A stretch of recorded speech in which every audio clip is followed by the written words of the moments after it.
చెరువుల ఆర్మల్యాలు. ఇక 386 ఎకరాల కబ్జా, వాటిలో భారీ ఎత్తున నిర్మాణాలు. టీజీఆర్ఎస్ నివేదికలో కీలక అంశాలు. నిర్మాణాల విలువ 27,000 కోట్లని అంచనా. ఇప్పటి వరకు స్పందించని హైడ్రా.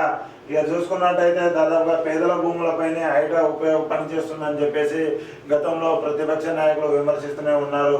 ఇక చూసుకున్నట్టయితే ఇక్కడ 2014లో పాక్షికంగా ఆక్రమణకు గురైన చెరువు గింత అయితే, ఇక 2023 అయితే పూర్తిగా ఆక్రమణకు గురైన చెరువు అని చెప్పేసి చూసుకోవచ్చు. అప్పుడైతే ఇక రెడ్ మార్క్లో ఉన్న చిన్నదానికి ఆక్రమించారు 2014లో.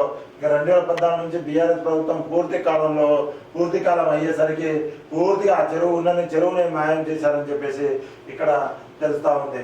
హైదరాబాద్ నగర పరిధిలోని గండిపేట మండలం పుష్పలగూడ చెరువు విస్తీర్ణం 19.58 ఎకరాలు. స్థిరాస్తి వ్యాపారంతో ఇది పూర్తిగా ఆక్రమణకు గురైంది. 2014లో కొద్దిగా 2023లో పూర్తిగా ఆక్రమణకు గురైన విషయాన్ని ఇక్కడ గూగుల్ చిత్రాలతో చూడవచ్చు. ఈ ప్రదేశంలో భారీ నిర్మాణాలు రేరా హెచ్ఎండిఏ అనుమతులు ఇచ్చాయి. జలవనరుల శాఖ నిరభ్యంతర పత్రాలు జారీ చేసింది. దీంతో దాన్ని పూర్తిగా ఆక్రమణకు గురైనట్టు ఇక్కడ తెలుస్తా ఉంది. ఇక నీటి వనరుల్లో భారీ ప్రాజెక్టులు. ఆక్రమించిన నీటి వనరులే అనేక భారీ ప్రాజెక్టులు ఉన్నట్లు అధికారులు గుర్తించారు.